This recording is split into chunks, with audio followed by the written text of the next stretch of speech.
I never thought I'd have a loaded gun pointed at my face, on my own porch, by a woman I'd never seen before, claiming my land was part of her sovereign nation.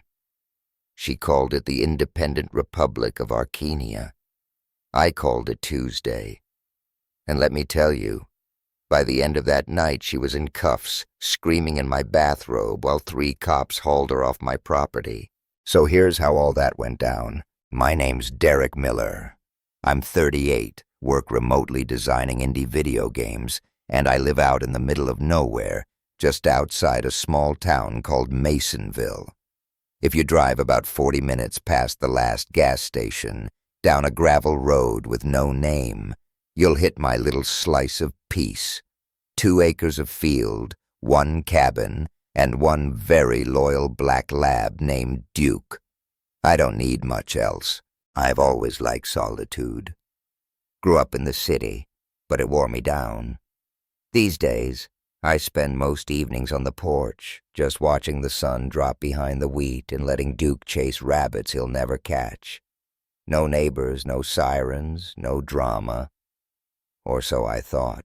That day started like any other.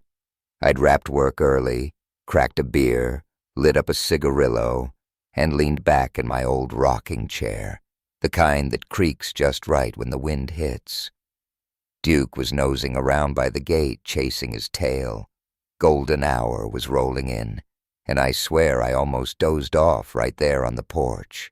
Then Duke barked. 1 bark. Then another, sharper, urgent, not his usual squirrel bark. I sat up. He was standing stiff by the gate, hackles raised. That's when I saw her. Middle-aged woman.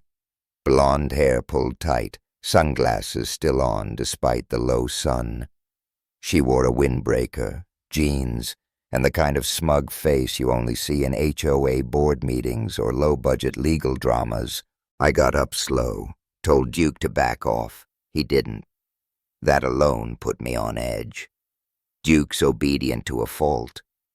This time, though, he stayed planted between me and her. "Can I help you?" I asked, hands out. Polite, cautious. She didn't smile. "You're trespassing," she said. I blinked. "Excuse me?" "This land," she said, gesturing wide, "belongs to the sovereign republic of Arcadia. You're squatting."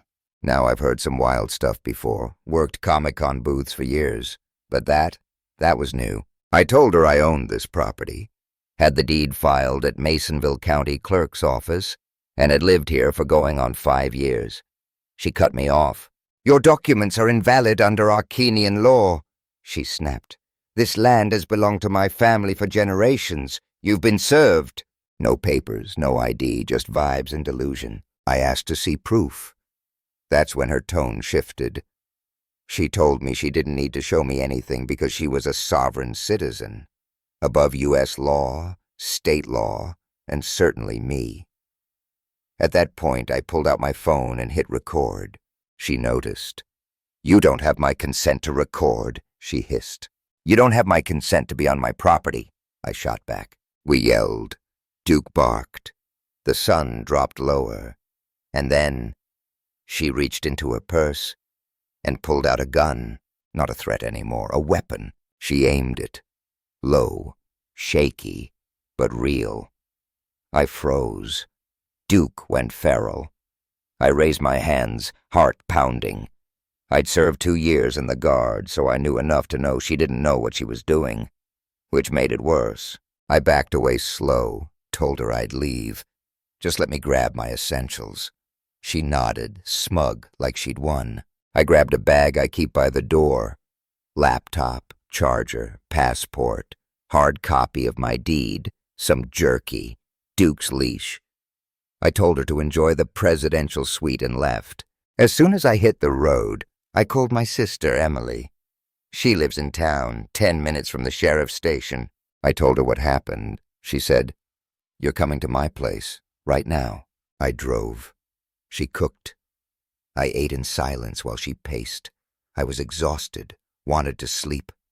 But Emily doesn't let things slide.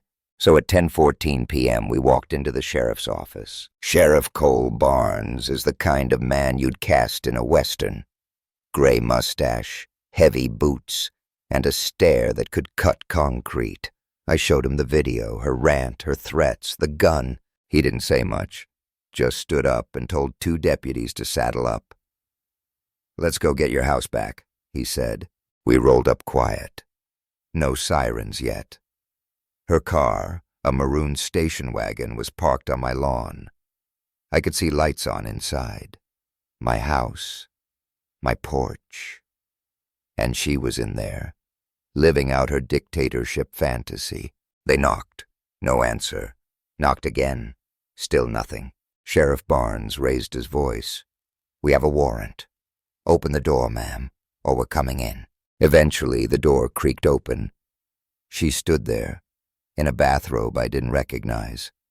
Not mine. Probably brought it with her, like she planned to move in for good. Sheriff Barnes asked if she owned the home. She said yes. He asked for proof. She said she had divine jurisdiction and started citing articles from what sounded like a Dr. Seuss version of the Constitution. Then Barnes stepped aside. I stepped forward holding the deed. She saw me and lost it, called me a trespasser, a federal agent, a servant of maritime law, whatever that means. While she ranted, one of the deputies ran her plates. Her real address popped up. Apartment in Jefferson Heights. Rented, under her actual name, Marlene Whitlow. That's when the sheriff nodded to his team. "You're under arrest," he said, calm as a storm cloud. She screamed, loud, tried to fight.